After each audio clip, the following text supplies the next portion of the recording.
آواز بلند نعرہ صلوات.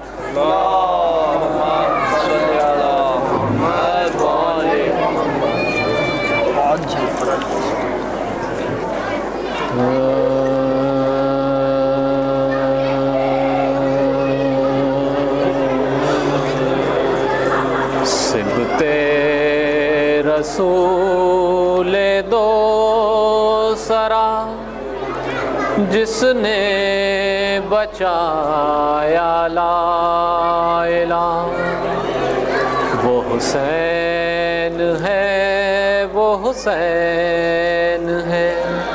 صبت رسول دو سرا جس نے بچایا لا الہ، وہ حسین ہے، حسین ہے.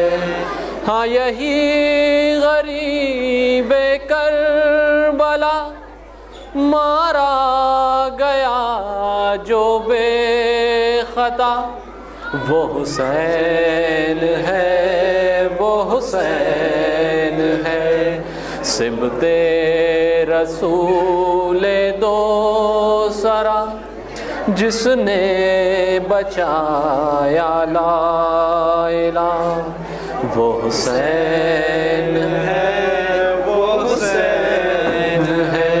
نانا محمد مصطفیٰ، بابا علی مرتضیٰ، بھائی حسن مجتبیٰ، ماں جس کی ہے خیر النساء، وہ حسین ہے، وہ حسین ہے، وہ حسین ہے، وہ حسین ہے. یہ کریم ابن کریم ہے، سجدہ بھی جس کا عظیم ہے. کبھی دوش پاک رسول پر، کبھی نیزہ پہ جو بلند ہوا، وہ حسین ہے، وہ حسین ہے، وہ حسین ہے، وہ حسین ہے. محبوب رب جریر ہے، ہاں یہی تو فخر خلیل ہے. اکبر کی لاش پہ وہ کھڑا ہے، سکون قلب کی انتہا، وہ حسین ہے، وہ حسین ہے، وہ حسین ہے، وہ حسین ہے. ہچکی لگی جو موت کی، مشکل میں تھا دین خدا، اصغر کے خون پاک سے اسلام زندہ کر گیا، وہ حسین ہے، وہ حسین ہے، وہ حسین ہے، وہ حسین ہے. وہ شام کا بازار ہے، سجاد تو بیمار ہے. زینب شریک کار ہے، اس واسطے قرآن پڑھا، وہ حسین ہے، وہ حسین ہے، وہ حسین ہے، وہ حسین ہے. تنویر ذکر حسین کا ہر دور میں زندہ رہا، وہی مٹ گیا جو یزید تھا، جسے کوئی بھی مٹا نہ سکا، وہ حسین ہے، وہ حسین ہے، وہ حسین ہے، وہ حسین ہے، سبط رسول دو سرا جس نے بچایا لا الہ، وہ حسین ہے، وہ حسین ہے، وہ حسین ہے، وہ حسین ہے۔ صلوات پر محمد و آل محمد۔ اللہم صلی علی محمد و آل محمد۔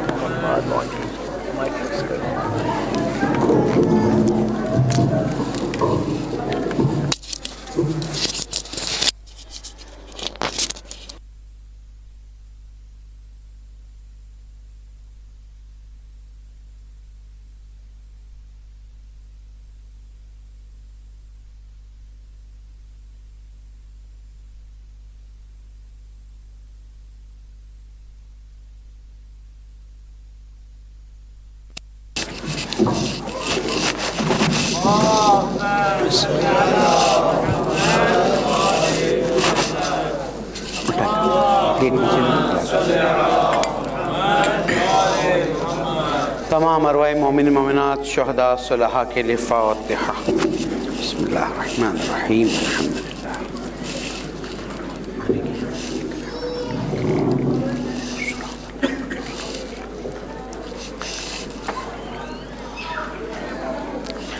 لا حول ولا قوة الا باللہ العلی العظیم۔ حسبنا اللہ ونعم الوکیل، نعم المولا ونعم النصیر۔ الحمد للہ رب العالمین، والحمد للہ الذی ہدانا لہذا وما كنا لنهتدي لولا أن هدانا الله، ثم الصلاة والسلام على أشرف الأنبياء والمرسلين، خاتم النبيين، شفيع ذنوبنا والطبيب قلوبنا، أبي القاسم محمد، اللهم صل على محمد وآل محمد، وعلى أهل بيته الطيبين الطاهرين المعصومين المظلومين، الذين أذهب الله عنهم الرجس وطهرهم تطهيرا۔ اللهم صل على محمد وآل محمد۔ السلام عليك يا أبا عبد الله، وعلى الأرواح التي حلت بفنائك، عليك مني سلام الله أبدا ما بقيت وبقي الليل والنهار، ولا جعله الله آخر العهد مني لزيارتكم۔ سب ساتھ مل کے السلام على الحسين وعلى علي بن الحسين وعلى أولاد الحسين وعلى أصحاب الحسين، اللهم لنا ولا ظالم ظلم حق محمد وآل محمد، وآخر تابع له على ذلك، اللهم لعن العصابة التي جاهدت الحسين وشايعت وبايعت وتابعت على قتله، اللهم لعنهم جميعا، اللهم ارزقنا شفاعة الحسين يوم الورود، وثبت لي قدم صدق عندك مع الحسين وأصحاب الحسين الذين بذلوا مهجهم دون الحسين عليه السلام۔ صلوات پر محمد وآل محمد۔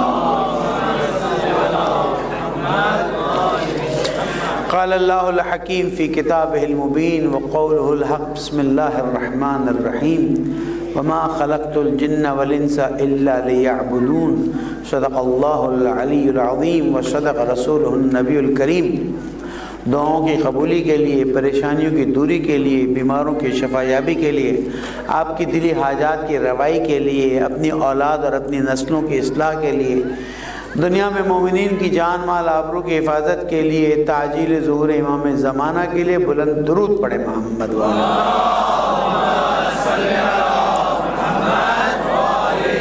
حمد اس اللہ رب العزت کی کہ جس نے ہمیں توفیق دی کہ اس کی اطاعت کریں، اس کی عبادت کریں۔ حمد اس اللہ رب العزت کی کہ جس نے ہمیں نالائق ہوتے ہوئے بھی ان نعمتوں سے نوازا کہ جس کا ہم سوچ نہیں سکتے تھے۔ حمد ہے اس خدا رب العزت کی کہ ہم گناہ کرتے ہیں وہ ہمیں معاف کرنے کے لیے تیار ہوتا ہے۔ حمد ہے اس رب العزت کی کہ ہم مانگتے ہیں تو وہ ہمیں دے دیتا ہے، نہیں مانگتے تو بھی ہمیں عطا کرتا ہے۔ حمد ہے اس رب العزت کی کہ ہم اس کی طرف توجہ کریں یا نہ کریں وہ ہماری طرف توجہ کرتا ہے۔ حمد ہے اس رب العزت کی کہ جو ہر وقت ہماری فکر میں رہتا ہے کہ کسی طرح سے ہماری ہدایت ہو جائے۔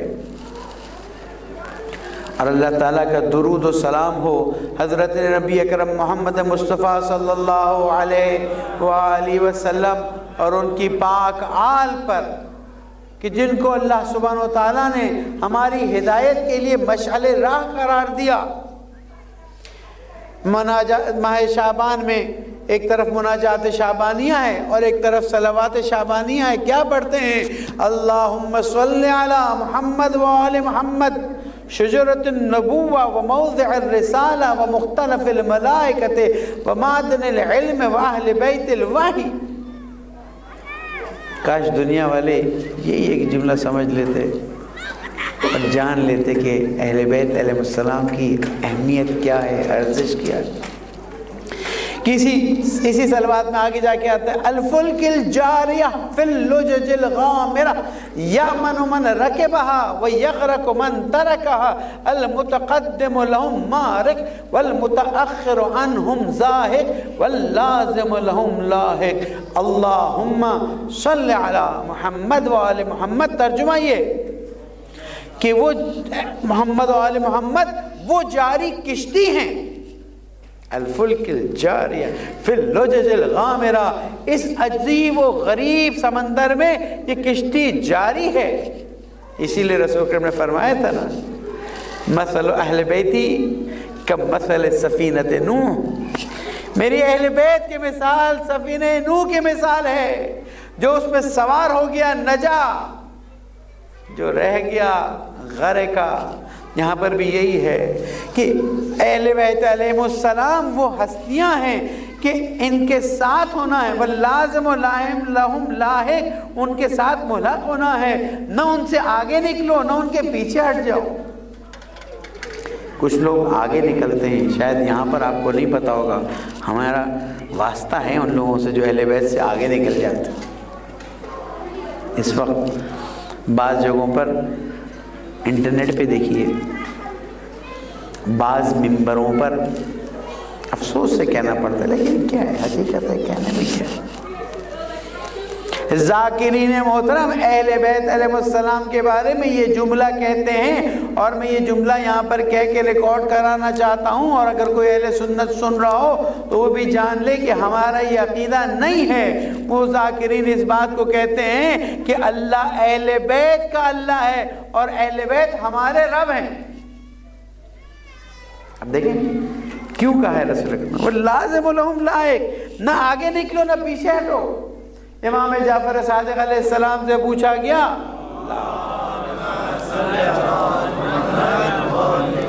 کہ آپ کے بارے میں ہم کیا کریں، جب ہم آپ کو دیکھتے ہیں تو آپ کی صفتیں انسانی صفتیں نہیں ہیں، پاک و پاکیزہ ہیں، لیکن پھر جب رب العزت کی صفت پڑھتے ہیں تو ظاہر ہے کہ آپ رب نہیں۔ کہا اتنا جان لو، ہمیں خدا مت کہو، ہمیں رب مت کہو، اس کے علاوہ جو تم چاہو سمجھو۔ کیوں؟ اس لیے کہ ہم رب نہیں ہیں، خالق ہوئے، اور اگر وہ رب ہو گئے ہوتے اہل بیت علیہ السلام تو اہل بیت عبادت کیوں کرتے؟ لے جایا جا رہا ہے. دیکھیں دین کے خلاف سازشیں الگ الگ طریقے سے ہوتی ہیں. میں اپنے موضوع پر آؤں گا لیکن بعض چیزوں کو مجھے آپ تک پہنچنا، میں اتنی دور سے ان باتوں کو بیان کرنے آیا ہوں. میرا وظیفہ ہے میں آپ کو بتاؤں، اور آپ کا وظیفہ ہے احتیاط کریں. اس لیے کہ نوجوانوں کو انہی راہوں سے لے جا رہے ہیں کہ بجائے اس کے کہ دین کو اس طرح سے سمجھیں جس طرح سے اہل بیت علیہم السلام نے ہمیں بتایا ہے، ہم دین کو اس طرح سے سمجھتے ہیں جس طرح سے ہمارا دل چاہتا ہے. کیوں؟ اس لیے کہ ہمارے مفادات کی جنگ ہے، اور کوشش یہی کرتے ہیں کہ کسی طرح سے اپنا فائدہ نظر میں رکھا جائے، اس کے بعد دین کا جو ہوتا ہے اس سے ہمیں کوئی تعلق. اب سوال یہاں پر یہ پیدا ہوتا ہے کہ کیا اہل بیت علیہ السلام کا احترام نہیں کرنا چاہیے؟ کون کہتا ہے نہیں کرنا چاہیے؟ اہل بیت علیہ السلام کا احترام کیا ہے؟ یہاں تک احترام ہے کہ اللہ سبحانہ و تعالیٰ نے جو پہلا نور خلق کیا وہ رسول اکرم کا نور تھا صلی اللہ علیہ وسلم، اور اس کے بعد اسی نور کے 2 حصے کیے، ان میں سے ایک امیر المومنین السلام کا نور قائم ہوا، اور اسی نور سے پھر اہل بیت علیہ السلام کو اللہ تعالیٰ نے خلق کیا. اس میں کوئی شک و شبے کی گنجائش نہیں ہے. لیکن اہل بیت علیہ السلام نے عبادتیں کر کے بتایا کہ ہم مسیحیوں کی طرح نہیں ہیں. ویسے میں مسیحیوں سے کہتا ہوں کہ تم نے حضرت عیسیٰ میں جو معجزے دیکھے اپنی جگہ پر، پھر آخر کچھ دیکھا تھا تبھی تو خدا کا بیٹا کہنے پر مجبور ہوئے نا. اگر تم امیر المومنین کو دیکھتے تو پتہ نہیں. لیکن میں اس وادی میں جانا نہیں چاہتا تھا کہ وہ وادی ہے بڑی خطرناک. میری باتوں سے کوئی راستہ گما دے تو پھر میں کہاں جاؤں گا. ظاہراً حضرت موسیٰ علیہ السلام کے زمانے میں ایک شخص تھا، ظاہراً ایگزیکٹ حضرت موسیٰ تھے یا کسی یعنی رسول اکرم سے پہلے کے زمانے کے نبیوں میں سے ایک نبی تھے. ان کے زمانے میں ایک شخص نے دین کے اندر انحراف پیدا کر دیا اور لوگوں کو گمراہ کیا. ایک وقت اس کو خیال آیا کہ یہ میں نے کیا کر دیا، غلط کیا. اس زمانے کے نبی کے پاس چلا گیا، یا نبی اللہ میں نے بہت بڑی غلطی کر دی ہے، میری معافی کا راستہ. کہاں معافی کا راستہ ہے؟ اللہ سے پوچھے کیسے معافی مانگے. اللہ سے پوچھا کیا؟ بتاؤ کہ اس کی معافی کیا ہوگی. اس کی معافی تو بہت آسان ہے کہ جتنے لوگ اس کی باتوں کو مان کے اس کے دین پر چل کے مر گئے ہیں ان کو زندہ کر رہے، واپس راستے پر لے آئے، معافی ہو جائے گی. یاد رکھیے جہاں ایک شخص کی ہدایت کا اتنا ثواب ہے وہاں ایک شخص کی گمراہی کا اتنا عذاب ہے. اگر ایک شخص خدا نخواستہ ہماری بات سے گمراہ ہوتا ہے، اور میں سمجھتا ہوں کہ کربلا کے مقاصد میں سے، میں کیا سمجھتا ہوں حقیقت بھی یہی ہے کہ کربلا کے مقاصد میں سے ایک مقصد یہ ہے کہ جب اس عزا کو زندہ کیا جائے، شاید میں بتا نہ سکوں اور شاید آپ اس کو درک نہ کر سکیں کہ یہ جو آپ مجلسوں میں آتے ہیں اس کا ثواب کتنا ہے. اس کا ثواب اس حد تک ہے کہ انسان سوچ نہیں سکتا. جب حدیث میں ہم پڑھتے ہیں، اس دن میں نے پرسوں بھی بیان کیا تھا کہ اگر ایک آنسو بہے گا حسین کے غم میں تو فلاح الجنہ. کیوں؟ اس لیے کہ حسین کے غم میں آنسو بہانے والا حسین کی نقش قدم پر چل رہا ہو. تو مومنین کرام احتیاط سے کام لیجیے، انحراف کا مقابلہ کیجیے اور ڈٹ کے مقابلہ کیجیے. اور جب تک ہم انحراف کے مقابلے میں کھڑے نہیں ہوں گے اپنا وظیفہ پورا نہیں کریں گے. اور جو میرا موضوع ہے بندگی اہل بیت علیہ السلام کی نظر میں، تو بندگی کے تقاضوں میں سے ایک تقاضا یہ ہے کہ رسول اکرم محمد مصطفیٰ صلی اللہ علیہ وآلہ وسلم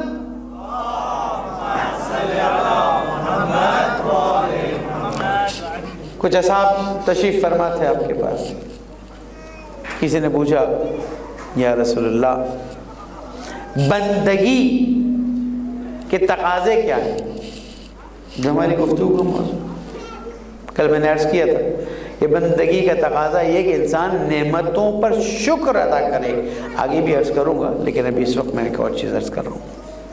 یا رسول اللہ ایمان اور بندگی کے تقاضے کیا ہیں؟ آپ ہمیں بتائیے. رسول اکرم نے فرمایا ایک سٹینڈرڈ بتاتا ہوں اگر اس سٹینڈرڈ کو تم نے قبول کر لیا تو جان لو کہ تم اس راستے میں آگے بڑھتے جاؤ گے. اس کو قبول نہیں کیا تو سب بیکار ہے. کہا فرمائیے، کہا یاد رکھو جب تم اللہ کی خاطر دوستی کرو گے اور جب تم اللہ کی خاطر دشمنی کرو گے، یعنی تمہارا سٹینڈرڈ کیا ہوا؟ اللہ تعالیٰ کی. الحب للہ والبغض للہ. تمہاری محبت کا سٹینڈرڈ تمہاری اپنی چاہت نہیں ہونی چاہیے، تمہاری محبت کا سٹینڈرڈ اللہ کی محبت ہونی چاہیے. کیوں؟ اس لیے کہ پہلے دن جملہ کہہ چکا ہوں کہ بندہ حقیقت نہیں رکھتا، بندہ صرف اپنے مالک کی فکر. جو صحیح بندہ ہوتا ہے وہ تو صرف مالک کی فکر میں رہتا ہے کہ میرا مالک مجھ سے. تو یہاں رسول اکرم صلی اللہ علیہ وسلم فرما رہے ہیں کہ دیکھو میں تمہیں ایک سٹینڈرڈ بتا رہا ہوں کہ اگر تمہیں بندگی کے عروج کی طرف جانا ہے، تمہیں ایمان میں کمال کی طرف جانا ہے، تو اگر کسی سے دوستی کرو تو اللہ کی خاطر کرو، کسی سے دشمنی کرو تو اللہ کی خاطر کرو. سننے کو تو بہت آسان، میرے لیے کہنا اور بھی آسان. مائکروفون پڑا ہوا ہے جتنا زور سے بولوں، لیکن جب خاموش بیٹھ کے سوچنے کے لیے جاتا ہے انسان اور پھر رات کو اکیلے میں بیٹھ کے سوچتا ہے کہ اللہ کی خاطر محبت، اللہ کی خاطر دشمنی، وہاں پر پھر حساب کتاب الگ ہونا شروع ہو جاتے ہیں. یہ کام اللہ کو پسند ہے کہ نہیں ہے؟ پھر تو یہی ہوگا. لیکن انسان کتنا عجیب ہے اور خدا کتنا عظیم ہے. ایک درود پڑھے تو میں سمجھاتا ہوں آپ کو.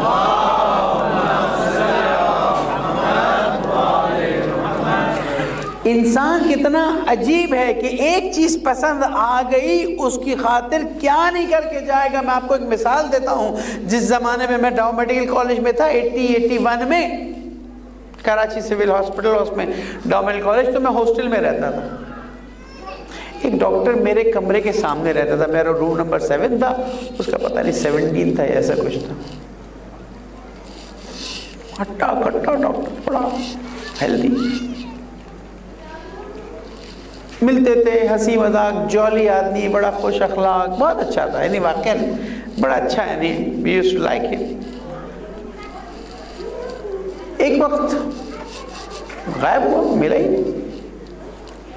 آہستہ آہستہ جب ہم اپنے کوریڈور میں جاتے تھے تو بدبو آنا شروع ہوئی.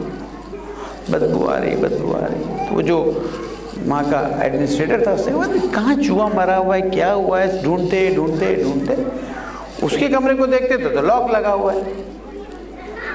غور کیجیے گا، اس کے کمرے کو دیکھتے تو لاک لگا، تو کسی کو شک ہی نہیں جا رہا تھا. ہر کمرے کو چیک کیا، نہیں. آخر کا بھائی اس کے کمرے میں سے وہ آ رہی، دیکھو. تو جب اوپر سے دیکھا تو کیا دیکھا؟ اس کی لاش سڑی ہوئی پڑی ہے. در تالا توڑا گیا. ابھی تو آنکھوں دیکھی بات ہے، اس کو تو انکار نہیں کر سکتا. ڈرپ لگائی ہے اس نے، تو ڈرپ تو کب کی ختم ہو گئی. لاش بھی 3 دن کم از کم اس کو سڑے ہوئے ہو گئے تھے. ایک کاغذ رکھا ہوا تھا اپنی ماں کے نام پر کہ ماں میں تجھ سے کہتا رہا کہ مجھے اس سے شادی کرنے دے. میں تیرا دل بھی نہیں توڑنا چاہتا تھا، میں اس کو بھی نہیں چھوڑ سکتا تھا، اور دونوں میں سے ایک کو انتخاب نہیں کر سکتا تھا. میں نے تیسرا راستہ انتخاب کیا، مجھے معاف کر دے. یعنی انسان کتنا عجیب ہے. اگر کرنا چاہے تو ایک خاتون کی خاطر اپنی ڈرپ لگائے اور اپنی زندگی کو ختم کر دے، تو خدا کے لیے اگر کرنا چاہے تو کیا نہیں کر سکتا؟ سوچا آپ نے؟ تو اگر ایک انسان ایک خاتون کے لیے خودکشی کر سکتا ہے تو ایک انسان اللہ کے لیے زندگی نہیں گزار سکتا؟ تبھی میں کہتا ہوں انسان کتنا عجیب ہے اور خدا تو کتنا عظیم ہے کہ اللہ سبحانہ و تعالیٰ فرماتا ہے میرے بندے جب تو گناہ کر جاتا ہے. حدیث کا ترجمہ دیگر زیادہ وقت نہیں ہے کہ میں تفسیر میں جاؤں، کہ بندہ جب گناہ کرتا ہے اللہ سبحانہ و تعالیٰ فرشتوں اور بندے کے درمیان پردہ ڈال دیتا ہے. ہم ایک حب فی اللہ و بغض فی اللہ میں سوچیں گے کہ کریں گے یا نہیں کریں گے. لیکن اس رب العزت کی عظمت کو دیکھیے کہ فرماتا ہے کہ میرا بندہ جب گناہ کرتا ہے تو میں بندے اور فرشتوں کے درمیان پردہ ڈال دیتا ہوں کہ خدا نہ کرے ایسا نہ ہو کہ فرشتے بندے کو گناہ کرتے ہوئے دیکھیں۔ دعا کمیل میں پڑھتے ہیں نا، یا ستار العیوب یا غفار الذنوب، کیا مطلب ہے؟ اے وہ جو گناہوں پہ پردہ ڈال دیتا ہے۔ دعا محمد سیمالی میں امام کیا فرماتے ہیں؟ پالنے والے اگر میرے گناہوں کو تو ان لوگوں کے سامنے کھول کے رکھ دے تو میری ماں مجھے چھوڑ کے چلی جائے، میرا باپ مجھ سے ملنا چھوڑ دے، میرے رشتہ دار مجھ سے بات کرنا چھوڑ دیں، یہ تو تیری عظمت ہے کہ میرے عیبوں پر پردہ ڈالا ہوا ہے۔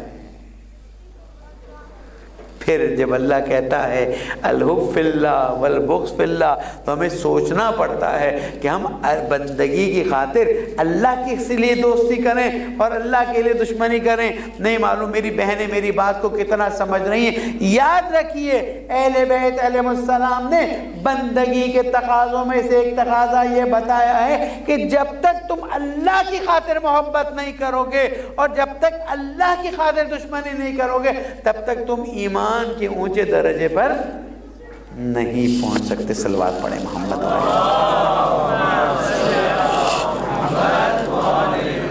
اس کے بعد رسول اکرم فرماتے ہیں، جو افراد بیٹھے تھے انہوں نے کہا رسول اللہ کچھ تھوڑا اور سمجھائیے۔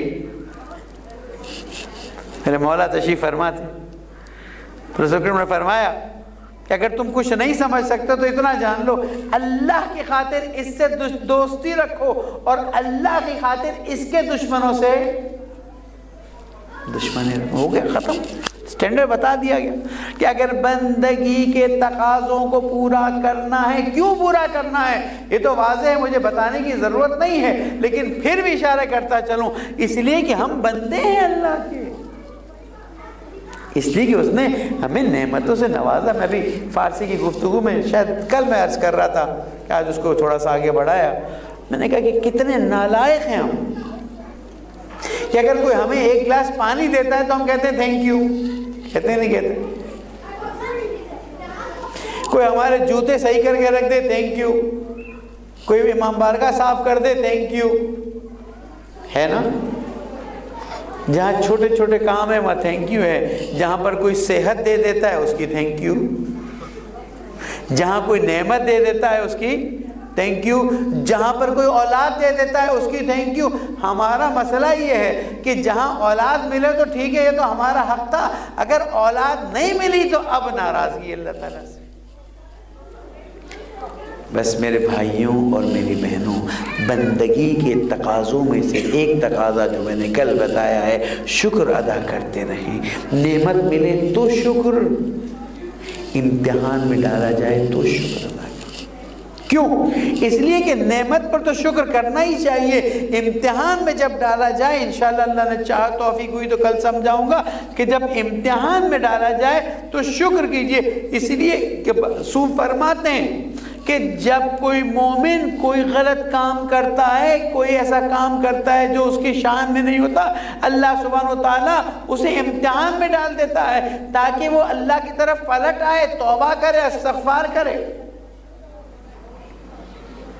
تو اللہ جب ہمیں چاہتا ہے تو امتحان میں ڈالتا ہے، اللہ پسند کرتا ہے تو امتحان میں ڈالتا ہے۔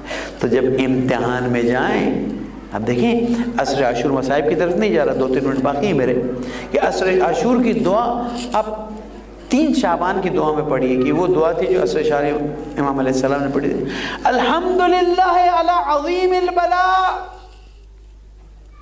اے اللہ تیری حمد ہے کہ تو نے مجھے ایک عظیم امتحان میں ڈالا۔ مت سوچیے گا کہ امام نے کوئی گناہ کیا تھا، نعوذ باللہ، کہ ایمان سے ہی نکل جائیں گے باہر، امام معصوم ہوتے ہیں۔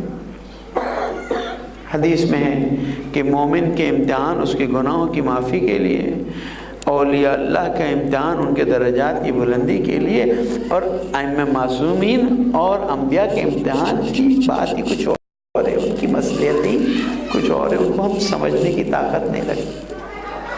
تو اگر اللہ نے ہمیں امتحان میں ڈالا تو ہمیں بجائے اس کے کہ اللہ سے ناراضگی کا اظہار کریں، اللہ سے کہ پالنے والے ہم ہی رہ گئے تھے۔ ہوتا ہے نا بعض مرتبہ، نوجوان کا انتقال ہو گیا، ماں پیٹ سر پیٹ رہی ہے، پالنے والے ہم ہی رہ گئے تھے کہ ہمارا ہی بیٹا چلا جائے۔ یہ تو اللہ کا شکر ہے کہ اس وقت اللہ نے پاکستانی قوم میں شیعوں کو اتنی ہمت دی ہوئی ہے کہ اب جب ہم شہیدوں کے گھر فاتح کے لے جاتے ہیں تو بعض مرتبہ ان کے سر فخر سے بلند ہوتے ہیں کہ اب تک ہمارے درمیان میں کوئی شہید نہیں تھا، اب ہمارے گھر میں ایک شہید ہو گیا۔ یہ کہاں سے آئی؟ کربلا سے۔